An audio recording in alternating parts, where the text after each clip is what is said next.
Video 33. Nobody knows everything about government. Certainly not me. But I do know what I know.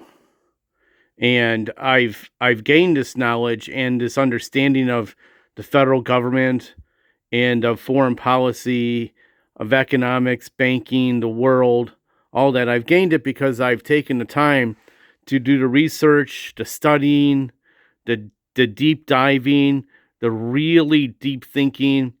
I've taken the time to I put the time in, okay? So, and that's why I can make some of the claims that I can make. Not because it's something that I think is right, it's because it's right. Now, the complexities involved with getting the federal government back inside the Constitution, and therefore true prosperity for everyone, especially those in poverty and the working class and middle class and lower class, especially those people. A lot of things need to happen.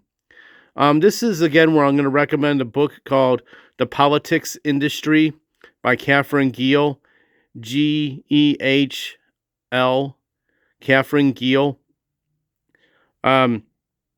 It's an amazing deep dive into all the little corners of how it works, all the lobbyists, and a good example of how things actually work.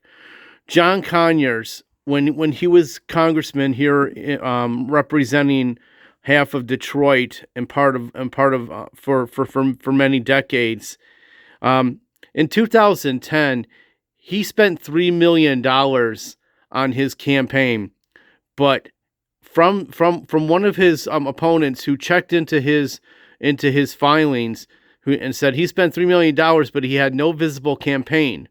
Well, he didn't need a visible campaign on the ground as far as door flyers and mailers and signs and commercials.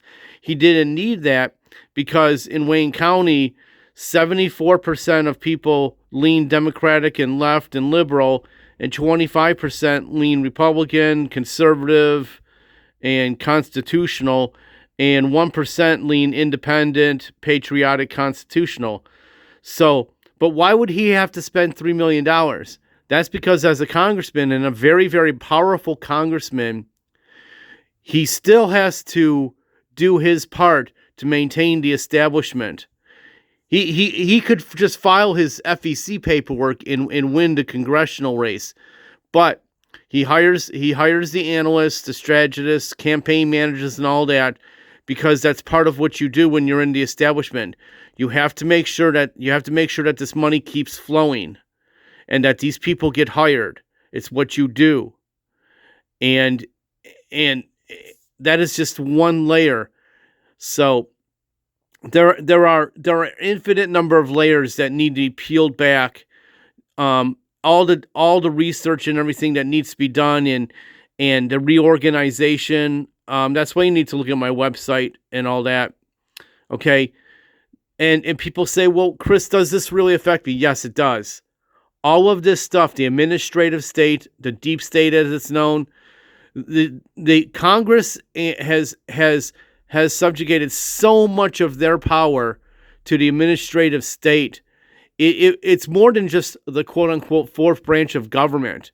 It is easily now the most powerful branch of government.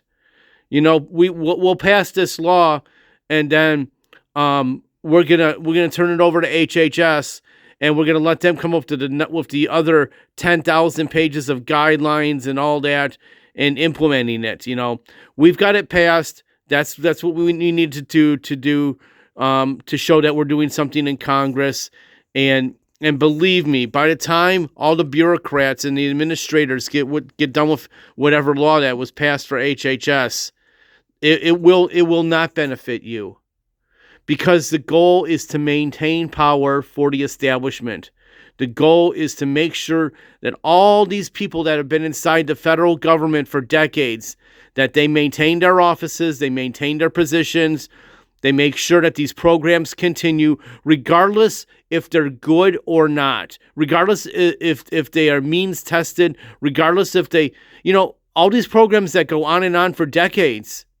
Okay, if a program that's supposed to benefit America is going on for 3 decades, is it benefiting America? If a program is successful at some point, shouldn't it go away? Think about that.